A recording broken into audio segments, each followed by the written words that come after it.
Cześć, witam Was Energik. W drugim odcinku pogadajmy ja kolekcjoner. Obiecałem Wam, że będzie o PlayStation 2 i o grach, natomiast chciałbym jeszcze jedną rzecz wyjaśnić, o której wcześniej troszkę, szczerze mówiąc, trochę nie byłem świadomy. Otóż wspomniałem, że dla kolekcjonerów no to głównie gry AAA.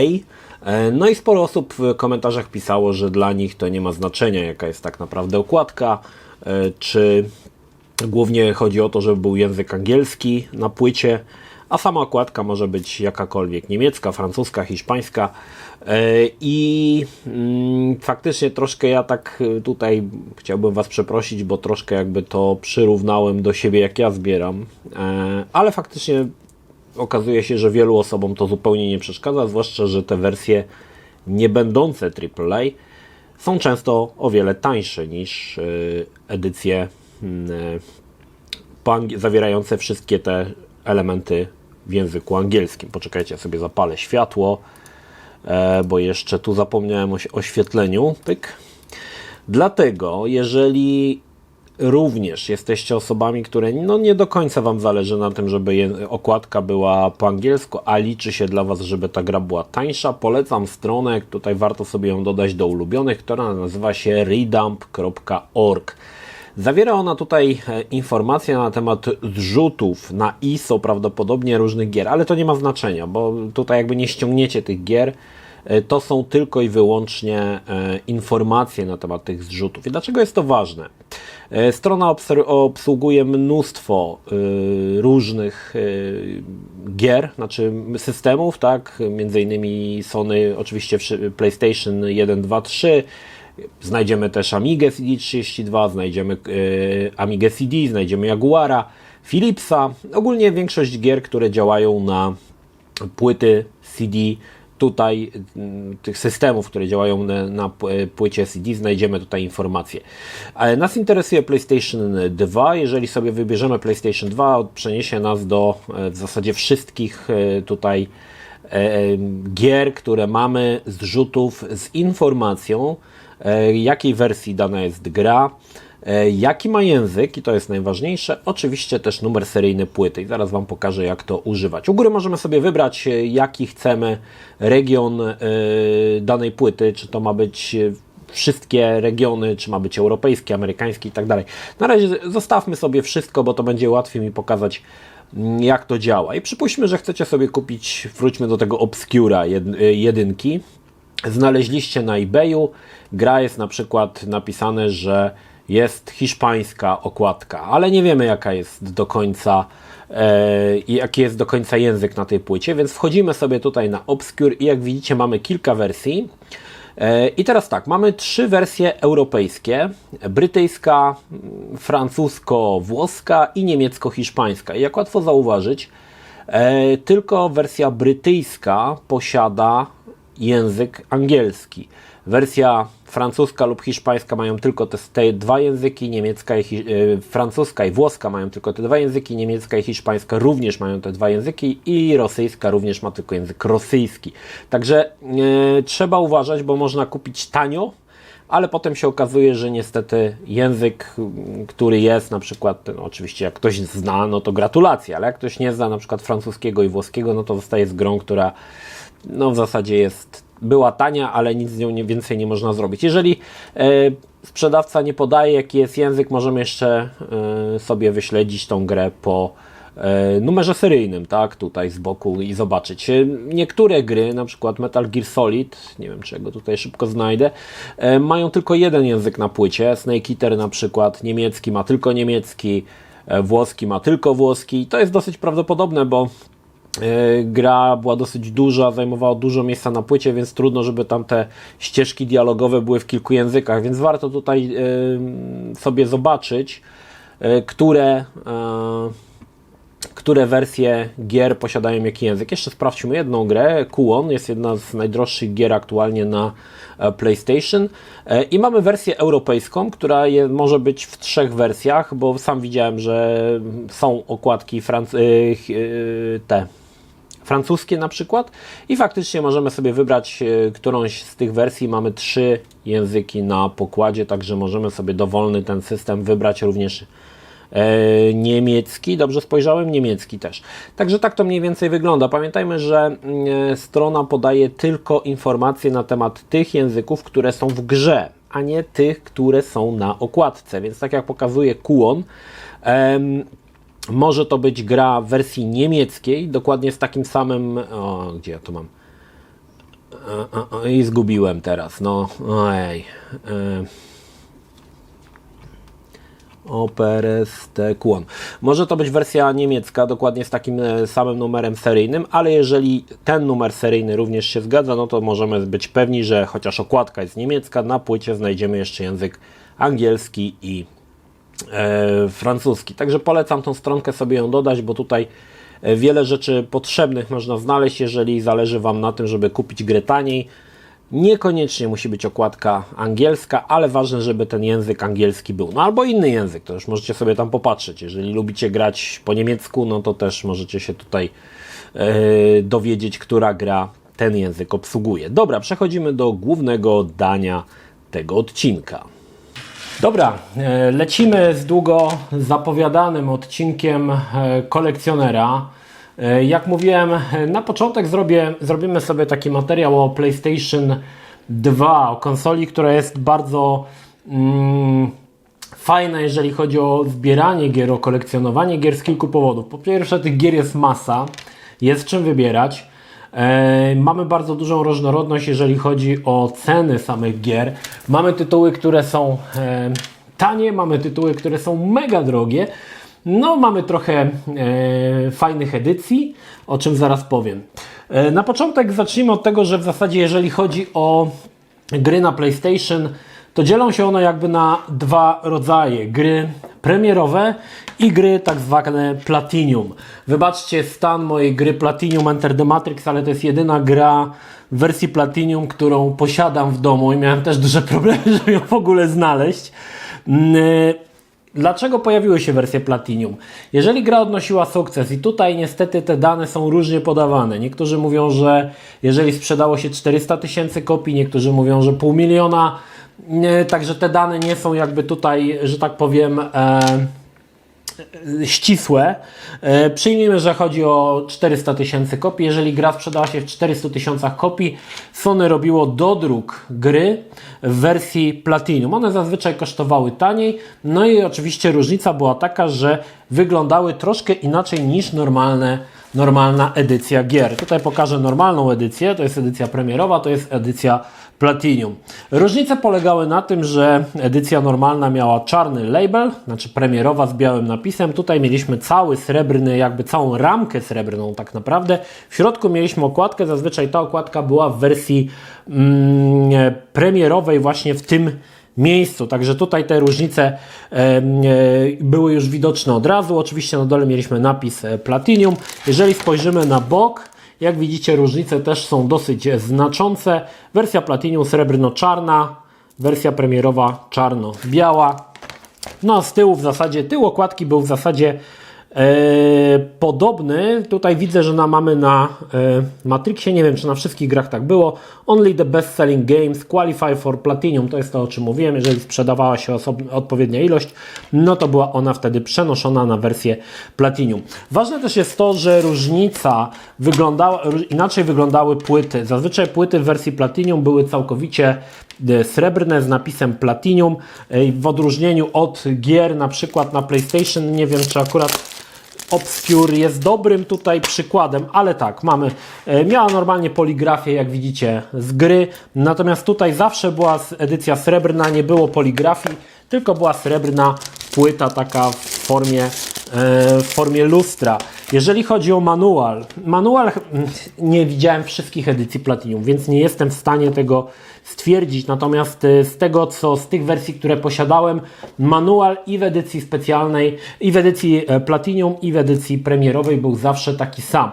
Dlaczego o tym mówię? Ano dlatego, że niektórzy mogą chcieć sobie dorobić taką grę z różnych elementów, czyli mamy na przykład pudełko i płytę, mamy premierową, a nie mamy manuala. No to wtedy można kupić o wiele taniej wersję Platinum i sobie ten manual przełożyć. I też jeszcze właśnie chciałem Was na to uczulić, że może być tak, że ktoś sprzedaje, na przykład ma oryginalne pudełko premierowe, premierowy manual, a płyta jest edycji Platinum i wali głupa, że nie wiedział.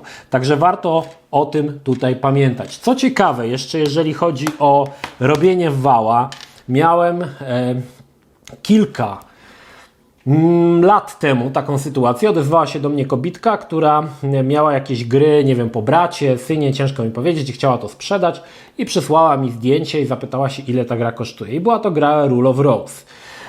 I pierwsze co, to mówię, kurde, zapaliły mi się dolary w oczach i mówię, będę Johnny Deppem z 9 wrót i kupię za 5 zł. Ale zastanowiło mnie to, że coś z tą grą coś mi tam nie grało. Na początku myślałem, że chodzi o jakość zdjęcia, ale nie. Poprosiłem, żeby kobitka mi wysłała drugą stronę płyty. I druga strona płyty okazała się, że jest złota. Bo normalnie płyta miała w poligrafię Rule of Rose, ale druga strona płyty była złota.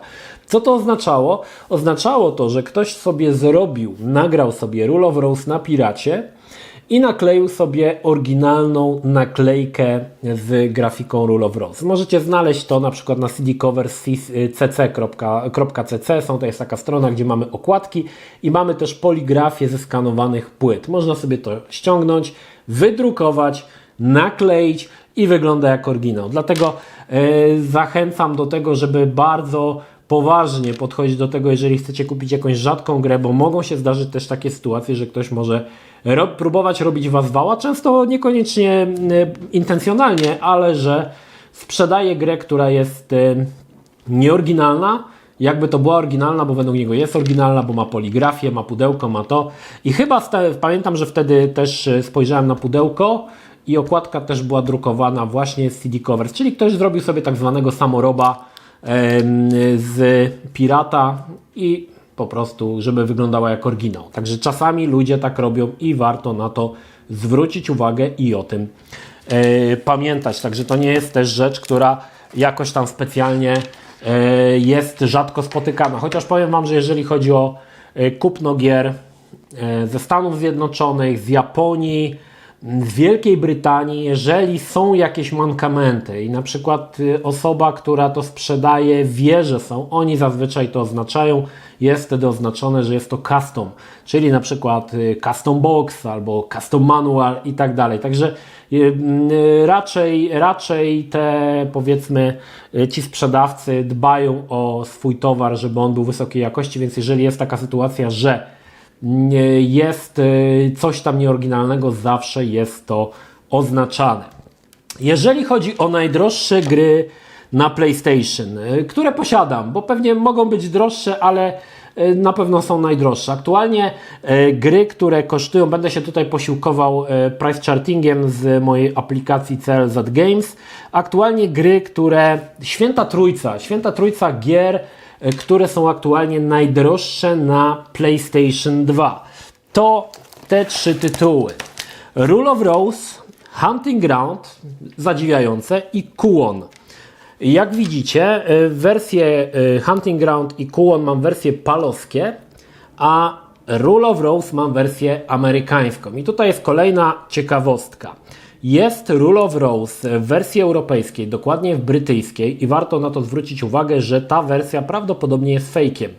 W Wielkiej Brytanii gra została zakazana, pojawiło się dosłownie kilka kopii dostępnych dla recenzentów i potem stwierdzono, że tej gry na Wielką Brytanię nie wydajemy. I skończyło się tak, że w Wielkiej Brytanii gra się nie pojawiła, ale kilka kopii na świecie jest. Ile? Nie wiem.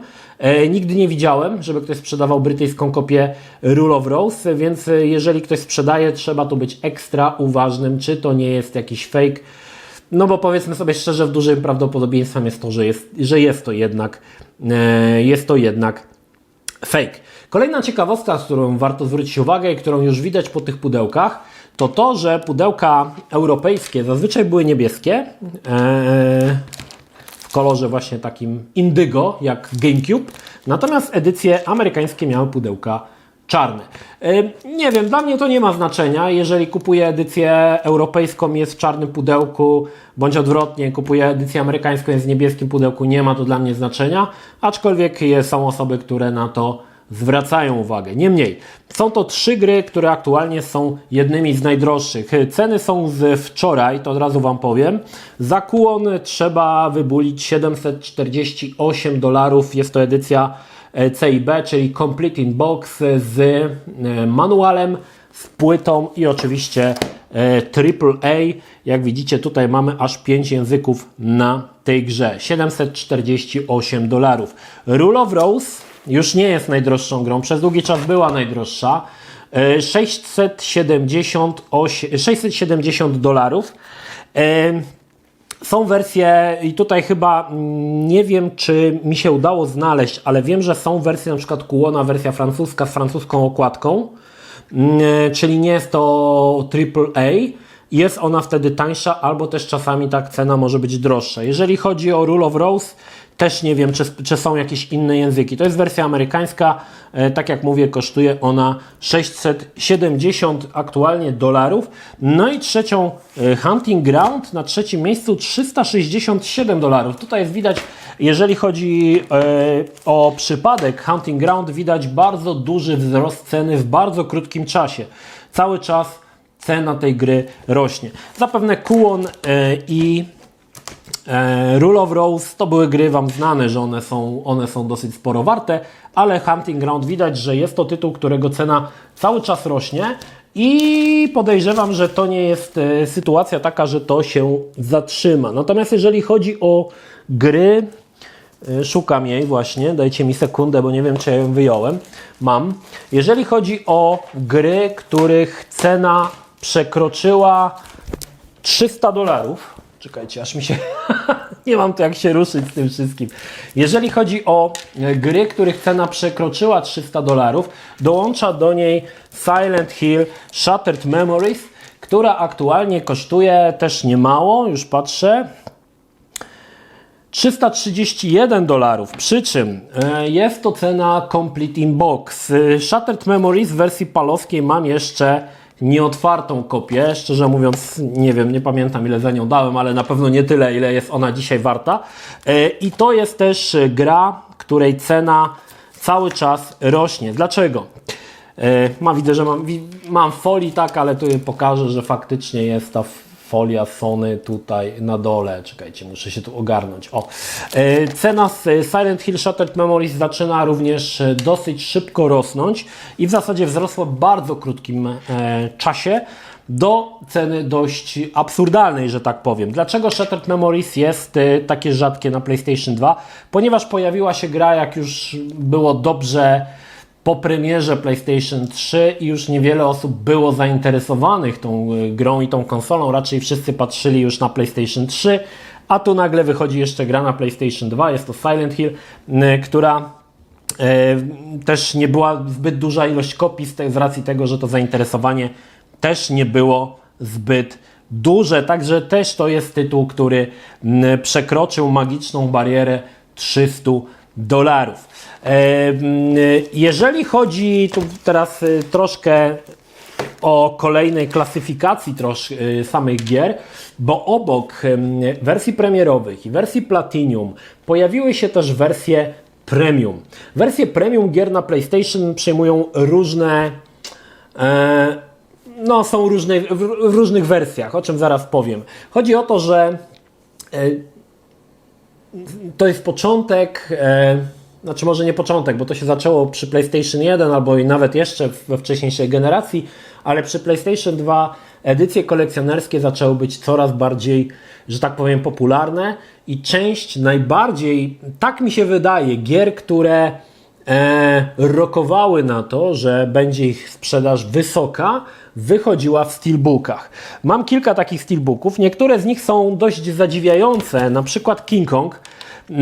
To gra, która również wyszła w steelbooku, szczerze mówiąc, gra była niezła, to chyba, ale podejrzewam, że chodziło o to, że na kanwie filmu gra sprzeda się na tyle, że warto taką edycję w steelbooku wydać. Nie są to tytuły, które są jakoś specjalnie dużo warte, ale warto wspomnieć, że takie edycje też istnieją. Na przykład 24 godziny również wyszło w edycji zwykłej i wyszło w edycji limitowanej czy tam kolekcjonerskiej właśnie w Steelbooku. Tak naprawdę tych gier na PlayStation 2 w Steelbookach nie wyszło za wiele, także warto, jeżeli ktoś kogoś interesuje, warto sobie zebrać cały zestaw. Mam jeszcze Final Fantasy XII, które również pojawiło się w edycji. Tutaj mamy napisane kolekcjonerskiej w Steelbooku.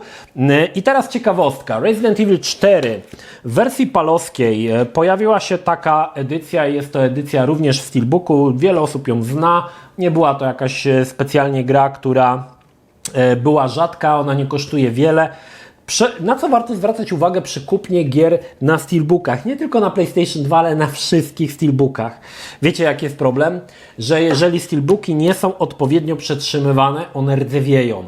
Miałem edycję Resident Evil 4, które pudełko było koszmarnie przerdzewiałe. Ja powiem Wam, że to był pierwszy raz, kiedy widziałem tą edycję. Ja myślałem, że ta rdza to są kropki krwi na pudełku, a potem się okazało, że jest to rdza.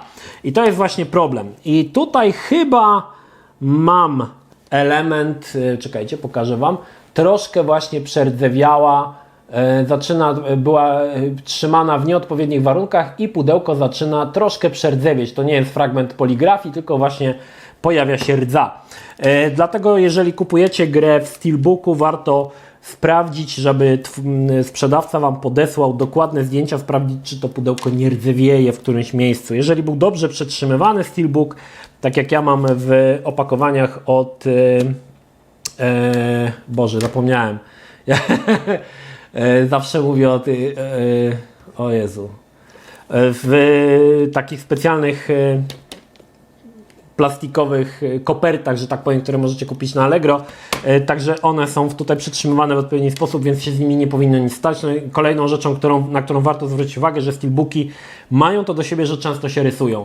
I powiem Wam, że ciężko znaleźć Steelbooki z PlayStation 2, żeby były w idealnym stanie, jeżeli były one otwierane. Bardzo często te rysy występują. Tutaj na przykład na Final Fantasy XII mam tutaj taką dosyć sporą rysę. No niestety była to rzecz, która bardzo często się spotyka, że te rysy jednak tutaj występują. Jeżeli chodzi o Resident Evil 4, mam tutaj dla Was kolejną ciekawostkę, bo wersja premium na Resident Evil 4 na Amerykę miała inny steelbook. I to też jest właśnie edycja premium. Różnica była taka, że edycja amerykańska, to pokażę, bo jeżeli będziecie chcieli kupić, warto zwrócić uwagę, czy w zestawie faktycznie to się znajduje.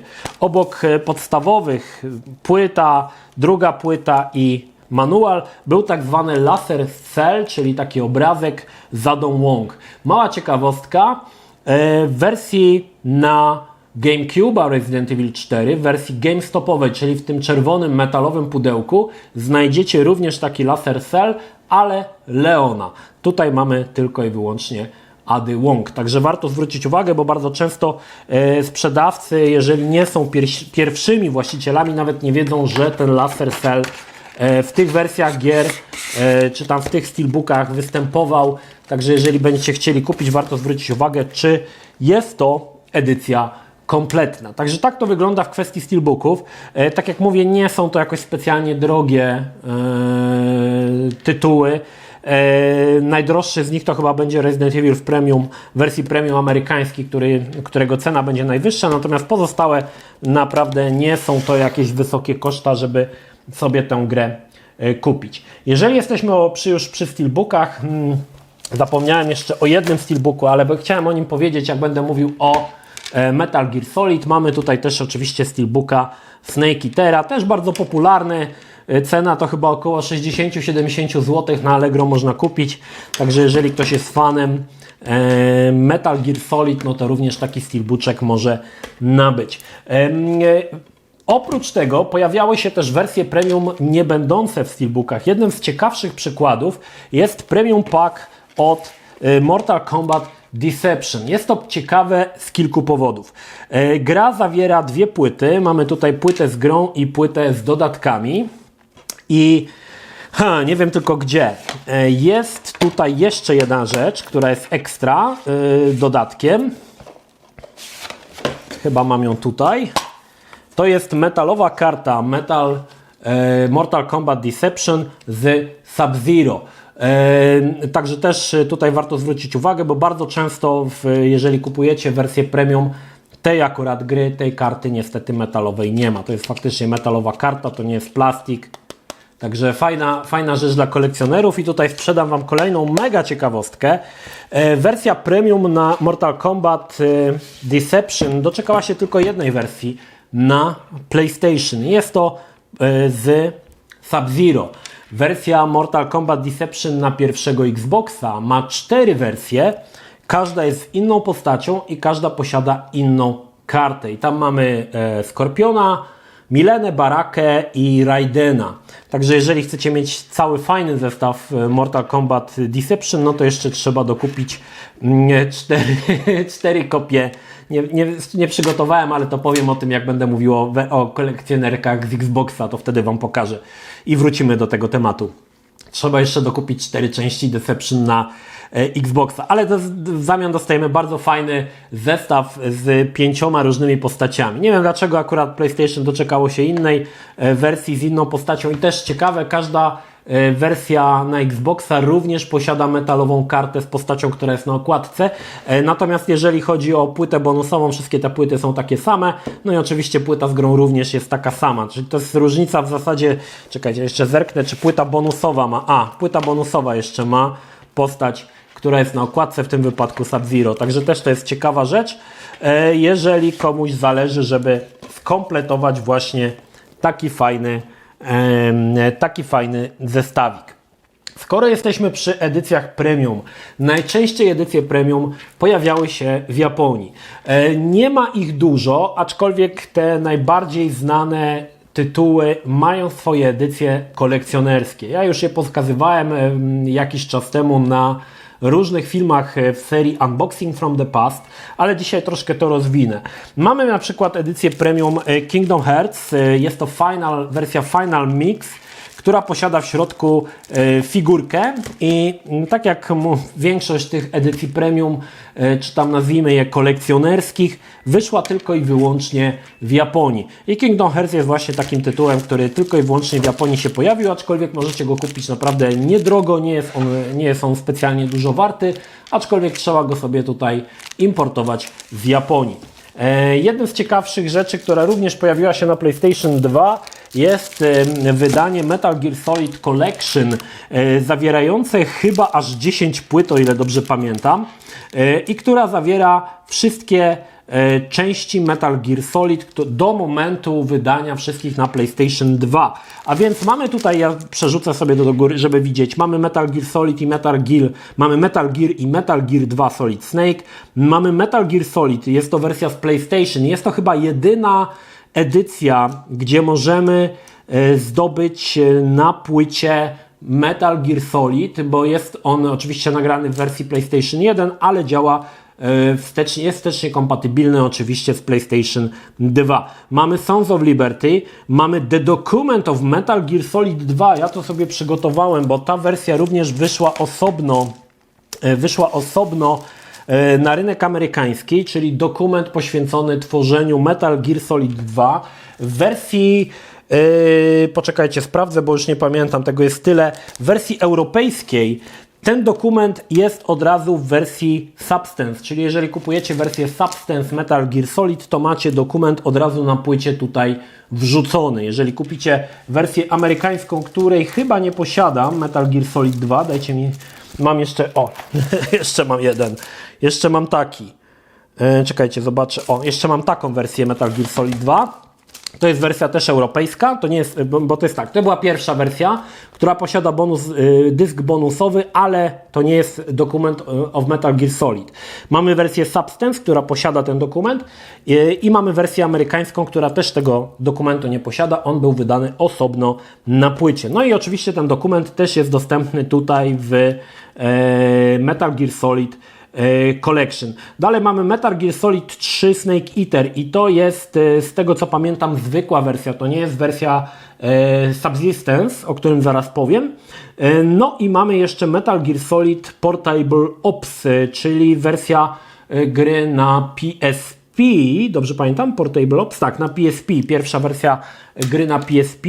No i mamy jeszcze Metal Gear Saga. Przypominam, że pojawiły się dwie części Metal Gear Saga. Pierwsza jest właśnie zawarta w tym Metal Gear Solid Collection. Druga część Metal Gear Sagi jest w edycji kolekcjonerskiej Metal Gear Solid 4 Guns of the Patriots. Wadą tego jest to, że to wszystko jest po japońsku. To jest wszystko, zostało wydane to tylko w Japonii i wszystkie gry są po japońsku, również Metal Gear Saga jest po japońsku. Jeżeli interesuje Was dokument powstawania Metal Gear Solid 2, to te dwie gry go zawierają i są one po angielsku. Ta wersja ma bonus DVD, ale to nie jest dokument, mamy tu jakieś trailery i jakieś tam inne pierdoły. Także to jeżeli chodzi o edycje kolekcjonerskie, edycje premium, znaczy kolekcjonerskie premium, można powiedzieć zbiorcze. Dalej, w Japonii zaczęły wychodzić edycje premium różnych gier wydanych, głównie wydaje je Konami tak naprawdę, wydawało je Konami. I na przykład mamy Metal Gear Solid 2 Sons of Liberty Premium Package, czyli edycja, można powiedzieć, kolekcjonerska. Również w tej formie możemy zdobyć dwie części Xenosagi, gdzie też mamy, w jednej mamy figurkę głównej chyba bohaterki, w drugiej mamy figurkę chyba z motorem, ale też w tej formie. Jeżeli chodzi o koszty, jeżeli chodzi o edycje premium, one są dosyć drogie, nie wiem czy je tutaj teraz znajdę na szybko. $140 kosztuje ta edycja i to jest jakby, została ona wydana tylko w Japonii. Większość tych edycji, tak jak mówię, premium została wydana w Japonii i Metal Gear Solid 2 Sons of Liberty tylko pojawiło się w Japonii. Ponadto mamy, to już chyba znacie, bo to jest jedna z najbardziej znanych edycji premium, Metal Gear Solid 3 Snake Eater, również w wersji Premium Package, które zawiera, nie wiem czy to mogę tu jakoś otworzyć, który zawiera model Shagohoda. Jest tutaj w takim eleganckim pudełku, troszkę wzorowanym na stare modele, model Shagohoda z właśnie Metal Gear Solid Snake Eater. Mamy tam jeszcze jakieś książki. Niestety wszystko ponownie jest w języku japońskim, także to jest tylko, to ma edycję taką, że fajnie mieć, fajnie sobie postawić, bo niestety jeżeli chodzi o zawartość nie jesteśmy w stanie, no chyba, że ktoś oczywiście zna japoński, no to wtedy może, tak? Ale ci, co nie znają języka japońskiego, no to tylko tyle, że mają. Jest jeszcze jedna edycja premium, mało osób o niej wie, nigdy nie pokazywałem jej na kanale, ale dzisiaj ją pokażę. Wyszła edycja premium Metal Gear Solid Subsistence. To jest ciekawa rzecz, więc pozwólcie, że ja ją otworzę. Rzadko spotykana, ale też doczekała się edycji właśnie kolekcjonerskiej. Cóż takiego znajdziemy w tym zestawie? No oprócz oczywiście samej gry Metal Gear Solid 3 Subsistence znajdziemy pozostałą płytę, bo to wiadomo, Subsistence był na 3 płytach, natomiast to, co jest ciekawe, jest tutaj do zestawu, był dołączany do grania online taka słuchawka, którą podłączało się do PlayStation 2 przez USB. Ona jest obrandowana też logiem Metal Gear Solid, no i pozwalała się komunikować przez dołączony mikrofon. Także to było tylko dostępne w wersji premium Metal Gear Solid Subsistence w wersji japońskiej. Ponownie te wszystkie edycje są tylko i wyłącznie w wersji japońskiej, tak? Także tutaj niestety jedynie możemy je sprowadzać z Japonii. I parę słów na temat sprowadzania gier z Japonii, bo jest wielu, myślę, poczekajcie, będę teraz troszkę szeleścił, żebym mógł to odłożyć. Myślę, że jest u wielu osób jest taki troszkę strach, że sprowadzanie gry z Japonii, no to nie wiadomo czy przyjdzie, a może nas oszukają i jak Japończyk nas oszuka, to co potem? Gdzie go szukać? Powiem Wam, że najmniej bym się obawiał sprowadzania gier z Japonii. Japończycy są osobami, szczególnie osoby, które sprzedają, które ja na przykład kupowałem na eBayu, to są osoby, którym bardzo zależy na tym, żebyś był zadowolony z zakupu. Nie tak dawno sprowadzałem sobie dwie części Yakuzy, Ishin i Kenzan w wersji japońskiej na PlayStation 3 i typ chyba do mnie wysłał z 7 wiadomości, mówiąc, że właśnie wysyła, że już jest na statku, że niedługo będzie i nawet jak jak przyszło, ja mu napisałem, że już przyszedłem, to czy jestem zadowolony, czy mi się podoba, czy wystawię mu pozytywa, także oni naprawdę dbają o to, żebyś był zadowolony. Także jeżeli macie jakieś tutaj takie obiekcje, czy sprowadzać sobie jakąś grę z Japonii, myślę, że Japończyka bałbym się najmniej, jeżeli chodzi o to. Oni naprawdę o te gry dbają i większość gier u nich oznaczone jakość jako fair, czyli u nas można powiedzieć dostateczny, to u nas byłoby idealny. Funkiel, nówka nieśmigany od kobiety, bez kitu, nie? Oni naprawdę mają bardzo restrykcyjne oceny, jeżeli chodzi o jakość sprzedawanych przedmiotów, no w tym wypadku oczywiście gier. Jeżeli chodzi o Metal Geara, to jeszcze tutaj mogę rozwinąć pokrótce, czekajcie, mam tu jeszcze kilka ciekawostek, czyli Metal Gear Solid Subsistence, to jest wersja amerykańska, aczkolwiek pojawiła się też wersja kolekcjonerska, limitowana, ze specjalną obwódką. Obwódka jest w kolorze czarno-czerwonym, mamy Snake'a chyba czerwonego na czarnym tle i sama ta obwódka sprawia, że ta gra jest o wiele droższa niż ta edycja zwykła. Nie wiem, czy tam jest coś jeszcze dodatkowo, nie pamiętam szczerze mówiąc, bo nie mam tej edycji, ale tamta edycja właśnie Subsistence z czerwoną okładką jest aktualnie najdroższa. Jeżeli macie okazję ją gdzieś kupić za jakieś grosze, to się nie zastanawiajcie, tylko bierzcie w ciemno. Mamy oczywiście edycję Subsistence w wersji palowskiej.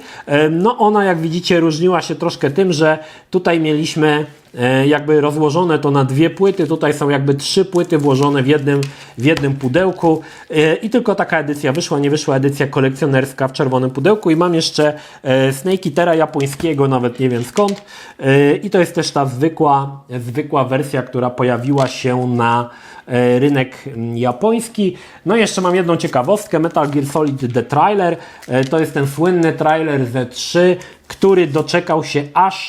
który był tak dobry, że doczekał się aż wydania na DVD. To nie jest płyta na PlayStation 5, to jest płyta na DVD, którą możecie sobie odpalić w odtwarzaczu. Oprócz trailera mamy tam troszkę informacji o Hideo Kojimie i o powstawaniu Metal Gear Solid 2 Sons of Liberty. Także też to jest fajny smaczek, jeżeli chodzi o serię Metal Gear Solid. Nie wspomniałem jeszcze o jednej rzeczy, z tego względu, że troszkę Wam się przyznam, nie wiem, co to tak naprawdę jest i nie wiem, skąd się to wzięło, aczkolwiek chcę Wam to pokazać. Może komuś się uda. Może to jest wersja Press Kit. Black w wersji, to nawet nie jest Steelbook, to jest pudełko, w której znajdziemy grę. Ale pudełko jest metalowe. Nie mam zielonego pojęcia, skąd się to wzięło. Kiedyś próbowałem na internecie znaleźć jakieś informacje i mi się nie udało. Aczkolwiek taka wersja Blacka też istnieje. Ona chyba nie kosztowała jakoś specjalnie dużo, bo pamiętam, że ją jakoś chyba nie za wiele za nią dałem, żeby ją wyczaić. Aczkolwiek no jest też taka wersja Blacka. Nie wiem, skąd ona się wzięła, ale jeżeli macie jakieś informacje na temat tej gry, możecie tutaj mi podać. Jakie wersje gier są jeszcze dosyć wartościowe? Def Jam Fight for New York, to jest w ogóle ciekawostka. Def Jam ostatnimi laty bardzo mocno podskoczył, jeżeli chodzi o cenę. Już sprawdzam, ile ona aktualnie kosztuje. Nie są to może jakieś ceny z kosmosu, ale powiedzmy sobie szczerze, że jak na Def Jam to jest i tak, wydaje się, dość dużo. Już patrzę. Co, ja nie mam tego wbitego? Tutaj, już patrzę. $175, także całkiem niemało, czyli wersja, tak jak mówię, wersja Def Jam Fight for New York, nie Vendetta, tylko Fight for New York. Cały czas cena tej gry rośnie. Z bliżej mi niewiadomych powodów, bo to była dosyć gra popularna i kopii na rynku było sporo, ale jak widzicie, no cena $175, no to już pozwala się zastanowić, że jest to dość wysoka kwota. Nie wspomniałem jeszcze tutaj o jednej edycji kolekcjonerskiej, którą mam, ale mam ją w magazynie i nie chciało mi się jej przywozić. To jest edycja kolekcjonerska gry Bully, która pojawiła się w wersji na PlayStation 2, również w wersji amerykańskiej. W Japonii chyba się nie pojawiła, tylko się pojawiła w Ameryce. I to była edycja w takim pudełku, gdzie była dmuchana piłka do dodgeballa, tam był komiks i chyba to wszystko. Dzisiaj ta edycja kosztuje $247. Ja ją chyba rozpakowywałem w jakimś unboxing from the past, ale musicie sobie zobaczyć, czy faktycznie gdzieś tam ta gra sobie wisi. Oczywiście nadal dosyć drogie gry. Poczekajcie, ja sobie muszę to wszystko tutaj teraz przenieść. To oczywiście, tak jak wspomniałem wcześniej, Obscure, obydwie części, dosyć rzadkie tytuły.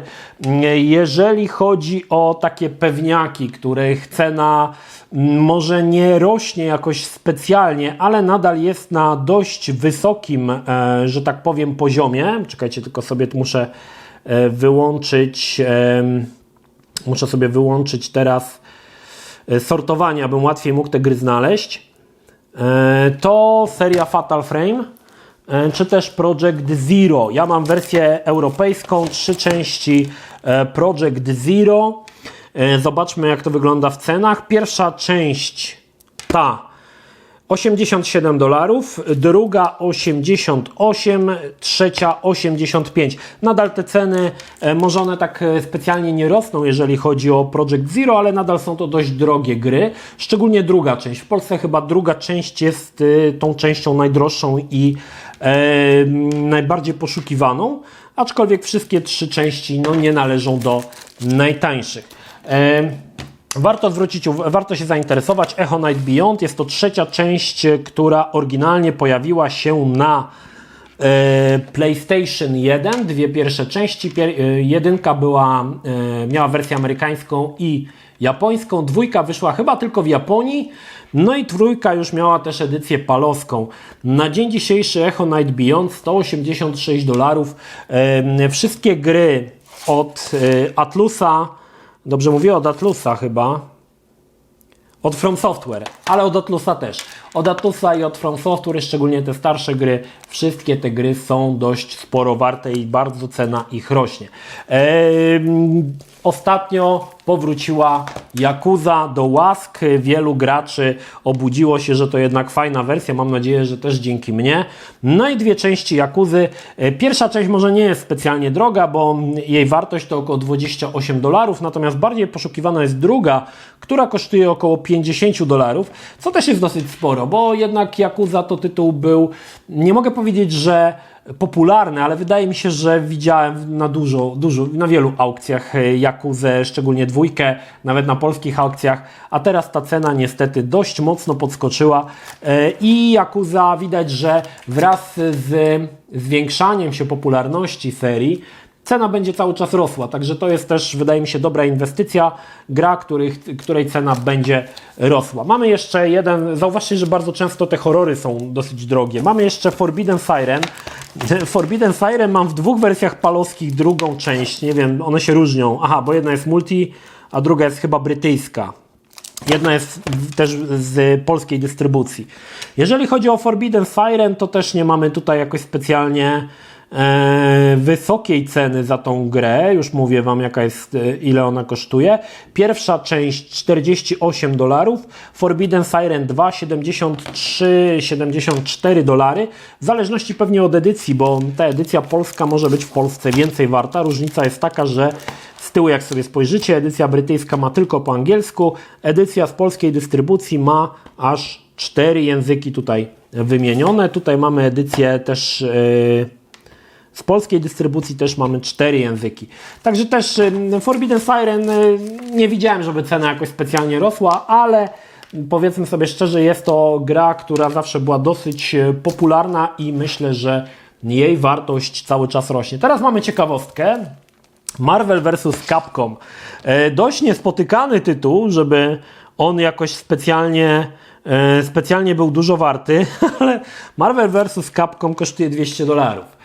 I teraz tak, $200, szczerze mówiąc nie wiem o którą wersję. Prawdopodobnie chodzi o wersję NTSC. Ja mam wersję palowską i na pewno za nią $200 nie dałem. Nie wiem, czy ona gdzieś za darmo nie była dorzucona do jakiegoś paka, który kupowałem swojego czasu.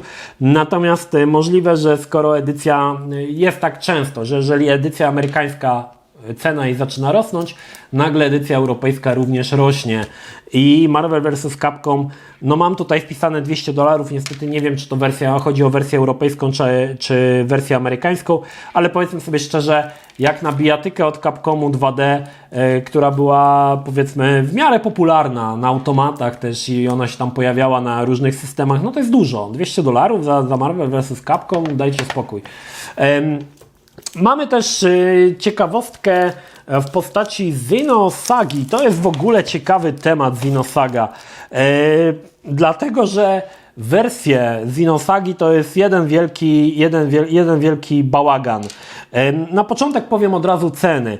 Pierwsza część $30, druga część $44,50.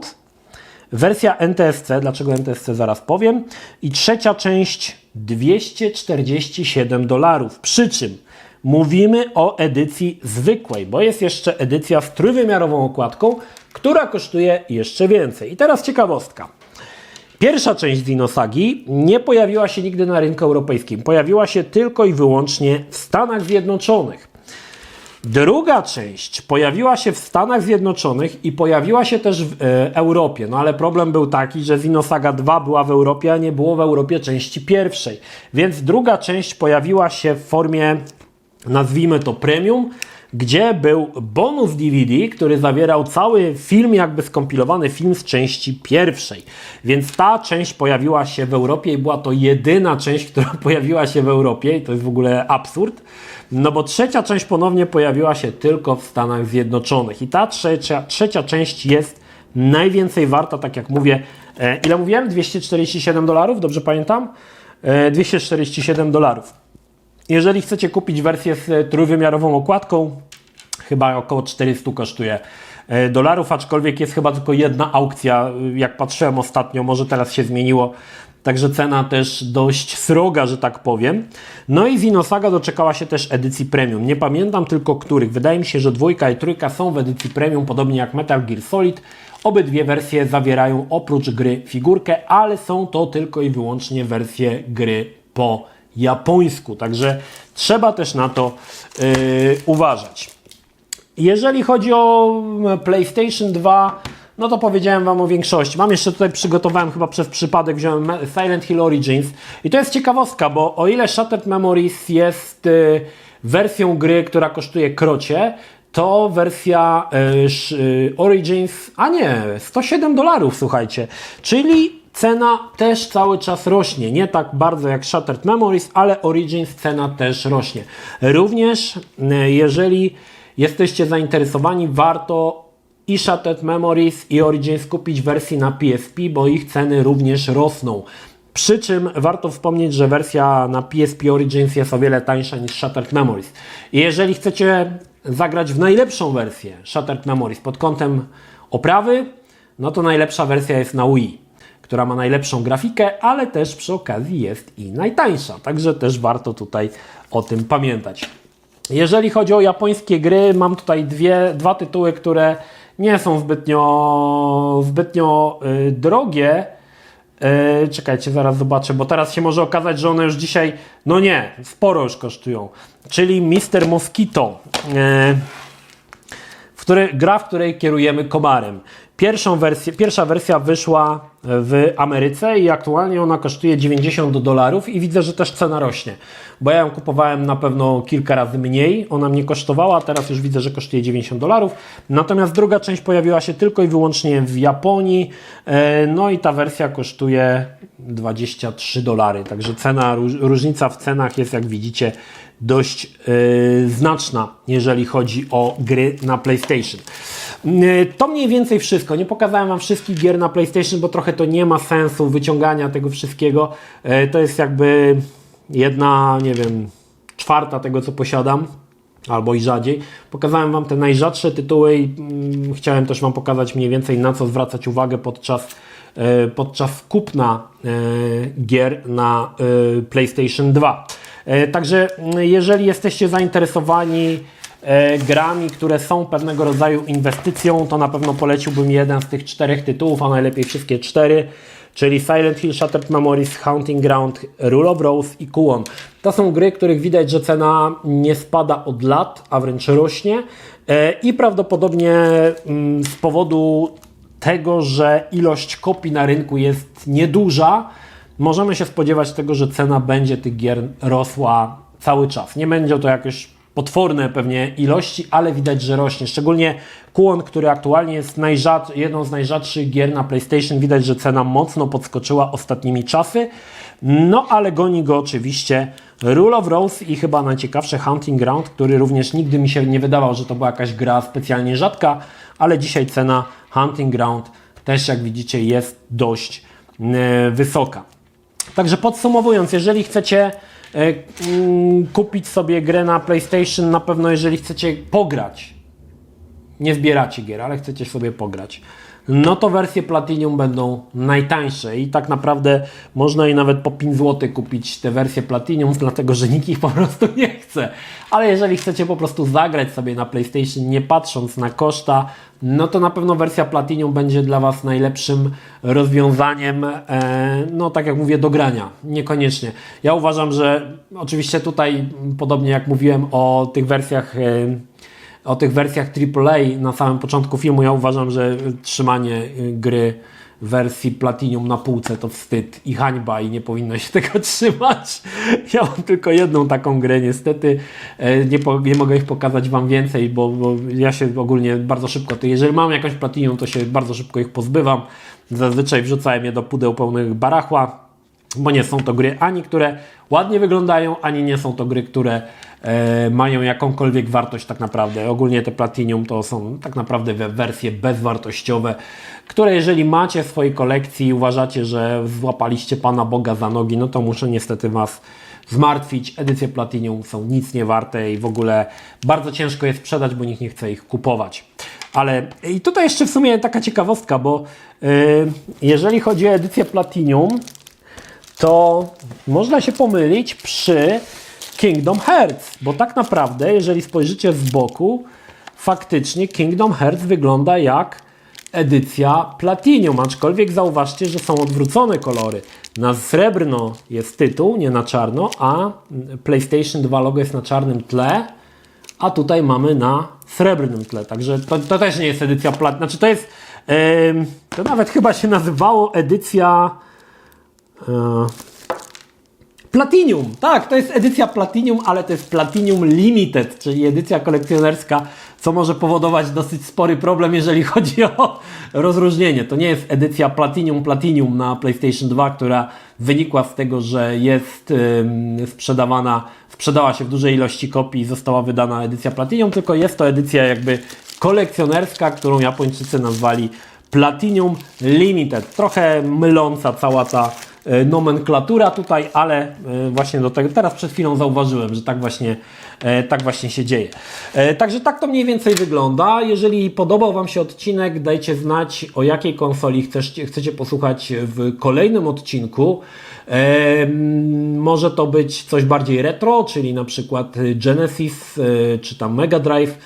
Może to być CDI, może to być FreeDO, Atari Jaguar, może to być coś bardziej nowszego, PlayStation 3 na przykład, czy coś w podobie. Dajcie znać, jaki odcinek, o jakiej edycji kolekcjonerskiej teraz by Was najbardziej interesował, a ja postaram się dla Was ten odcinek w najbliższej przyszłości przygotować. No trochę zeszło mi z tym odcinkiem, nie ukrywam, trochę to trwało, ale mam nadzieję, że jesteście zadowoleni. Pokazałem Wam część kolekcji, która jest, wydaje mi się, najwięcej warta, a pozostałe rzeczy może nie są aż tyle, powiedzmy, warte, ale też mam tam trochę takich ciekawych tytułów, ale może jeszcze do tego kiedyś wrócimy, aczkolwiek to nie będzie już tak spektakularne jak w tym odcinku. To tyle.